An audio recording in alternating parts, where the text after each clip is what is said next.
The United States imports oil from Saudi Arabia, cars from Japan, TVs from Korea, and whiskey from Scotland.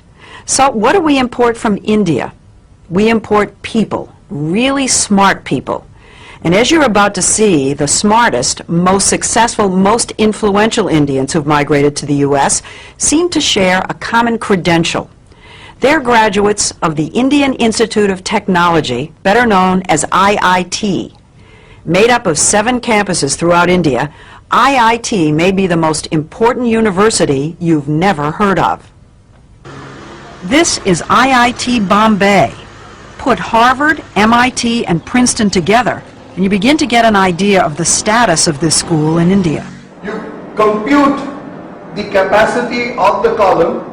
IIT is dedicated to producing world-class chemical, electrical, and computer engineers. And then you plug this back in and you... With a curriculum that may be the most rigorous in the world.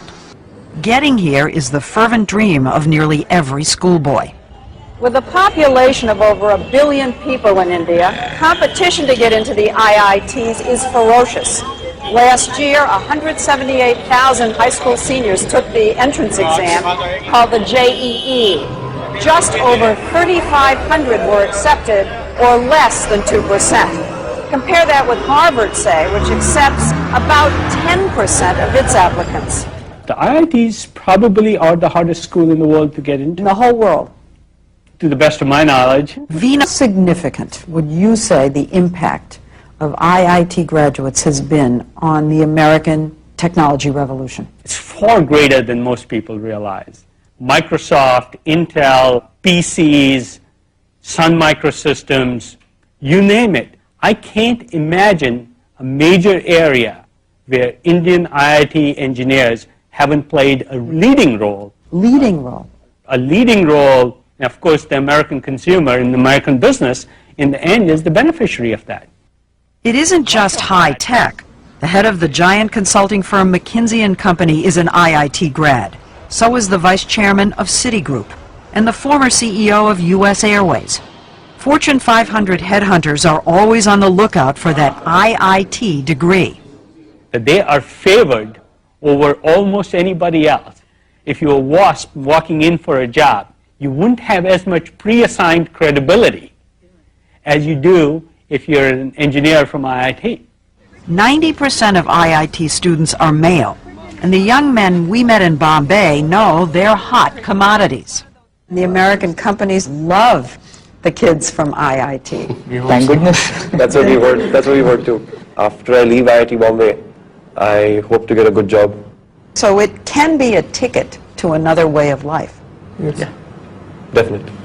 And a ticket out of India. How many of you think that you're going to end up in the United States? For a while, I think all of us would be there. Maybe at for some work. stage. At some stage.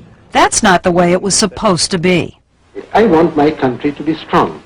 Nehru, India's first prime minister, created IIT 50 years ago, just after independence, to train the scientists and engineers he knew the nation would need to move from medieval to modern. He never imagined India would be supplying brain power to the whole world. Would you say that IIT graduates are India's most valuable export? Yes, undoubtedly.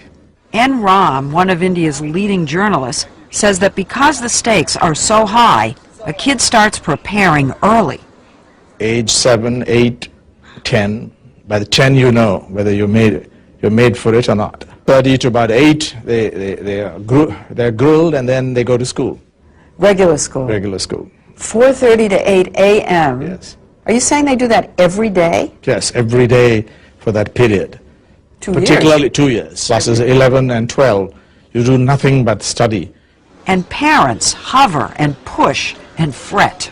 I normally stay up all night and study for my exams. How many hours? It was close to 6 hours. 6 hours of testing, then an excruciating month-long wait for the results. They put them up on the web and you can call them up, and after 10 days you get a letter. So but it's on the web so everybody knows. Yeah. You never get your marks. You just get your All India rank. You just get your rank. Rank, so you first, second, third in the country. Right. Yeah. So it goes from So 1 everybody to 3,000 roughly. So if you were 2,999. Everybody knows. Everybody knows, and you're considered really lucky. The top rankers get their photographs in the paper and all. So The high ranks. the high Yeah, ranks. he's one of Of them. course. You were one of them? Yeah, somewhat, yeah. What number? I was 196. Did you get your picture in the paper? Oh, yeah. The ranking isn't just an ego trip. The top kids get to choose which campus they want and which major. It's a big deal in India. It is. Narayana Murthy, founder of the huge software company Infosys, is known as the Bill Gates of India. What about your own son? Well, my son, probably wanted to do computer science at IIT. To do computer science at IIT, you have to be in top 200.